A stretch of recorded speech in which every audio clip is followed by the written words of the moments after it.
Hello बच्चों, let us read this question.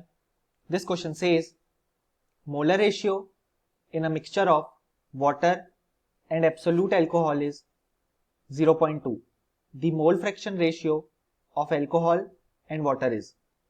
So इस question को सॉल्व करने के लिए हमें जो की कॉन्सेप्ट रिक्वायर्ड होगा वो होगा कॉन्सेप्ट ऑफ मोल फ्रैक्शन.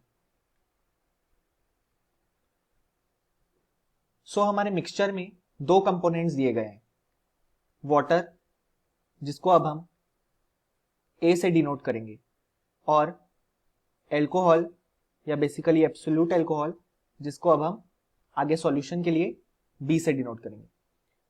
सो सबसे पहले हमारा क्वेश्चन कहता है कि मोलर रेशियो ऑफ वाटर और एब्सोल्यूट एल्कोहल का दिया गया है 0.2. यानी कि हम लिख सकते हैं कि number of moles of A यानी water upon number of moles of B यानी एल्कोहल इज इक्वल टू 0.2.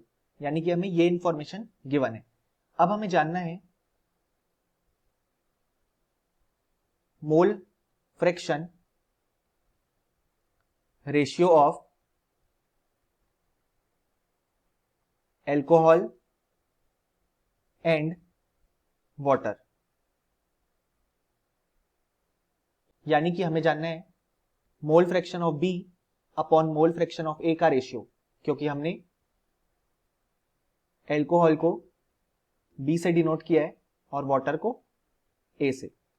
सो हम जानते हैं कि मोल फ्रैक्शन जैसे यहां पे एल्कोहल का पहले दिया गया है तो वो हो जाएगा number of moles of alcohol upon total moles, यानी कि moles of water and moles of alcohol upon में अब हमें लिखना है मोल फ्रैक्शन ऑफ ए, यानी कि number of moles of A upon total moles Na plus Nb. अब हम देख सकते हैं कि इसमें ये वाला टर्म कैंसल आउट हो जाएगा, यानी कि हम लिख सकते हैं कि mole fraction of alcohol upon mole fraction of water is equal to number of moles of alcohol upon number of moles of water. और अभी हमने यहाँ पे गिवन इंफॉर्मेशन से डिराइव किया कि number of moles of water upon number of moles of alcohol is equal to 0.2 और यहाँ पे हमसे उसका जस्ट रेसिप्रोकल पूछा गया है. सो हम लिख सकते हैं कि इनिशियल इंफॉर्मेशन से Na अपॉन Nb 0.2 के बराबर था, यानी कि Nb अपॉन Na हो जाएगा 1/0.2 के बराबर. अब इसी वैल्यू को हम यहाँ पे पुट कर सकते हैं. तो हमारा आंसर हो जाएगा 1/0.2, जिसे सॉल्व करने के बाद आंसर आएगा 5. यानी कि जो हमसे मोल फ्रैक्शन रेशियो पूछा गया है क्वेश्चन में उसका आंसर होगा 5. और फाइनली हमें लिख सकते हैं कि इस क्वेश्चन का जो करेक्ट आंसर है वो है 5. Hope you understood it well.